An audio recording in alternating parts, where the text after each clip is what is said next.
Here in Canada, Prime Minister Justin Trudeau calling on Canadians to reject anti-Semitism after Montreal police say 2 Jewish schools were hit overnight by gunshots.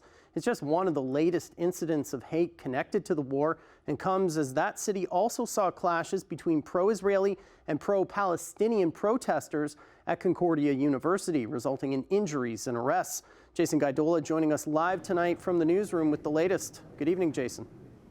Good evening, Matt. Much of yesterday's melee at the university went viral on social media, which just shows one of the latest examples of the civil unrest that is happening there across Canada and beyond. Shell casings were found at the doors of 2 Jewish elementary schools in Montreal this morning, the latest of violent and tension-filled events in the city. We're not closing any doors at this point on a hate crime situation. We're going to gather the information at this point, and if we have information pointing to a hate crime, investigators will get involved. Montreal police say the schools were empty when it occurred overnight and no one was hurt.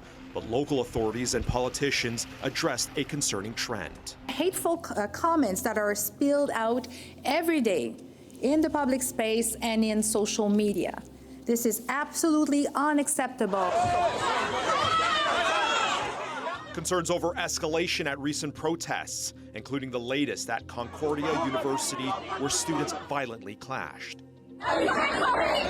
Concordia University issued a statement yesterday saying there were 3 separate incidents on campus in which violence or incitement to violence took place.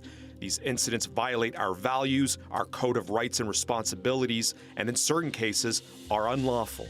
The school says there were 3 injured, swastikas were found on a building, and a student group may have incited more violence. No matter how strongly felt your fears or convictions are, it doesn't give you the right to do what we saw yesterday at Concordia or in the shots fired at Jewish schools today in Montreal. Today, Prime Minister Justin Trudeau condemned the latest actions and calls for unity. However, rallies and clashes have also intensified in the streets. Thank you. Have a nice day. I think you should all of idiots who think that it's Palestine against Israel. And accusations of hate speech are rising. These types of slogans, we have to analyze these slogans with our partners, because there's a lot of legal issue regarding these types of slogans. Across Canada, more frequent protests and calls for a ceasefire in Israel and Gaza, including a gathering at Union Station in Toronto today. Free Palestine! Occupation is a crime! Over in the U.S., protesters are growing by the thousands. Violence is also escalating, with at least 1 death in Los Angeles. Since the conflict in Israel started and we have these protests, sure, we have people in the country with the potential to commit terrorism, and now this definitely increases it. American security expert Ken Bombay says given past protests over the years, enforcement has been a challenge.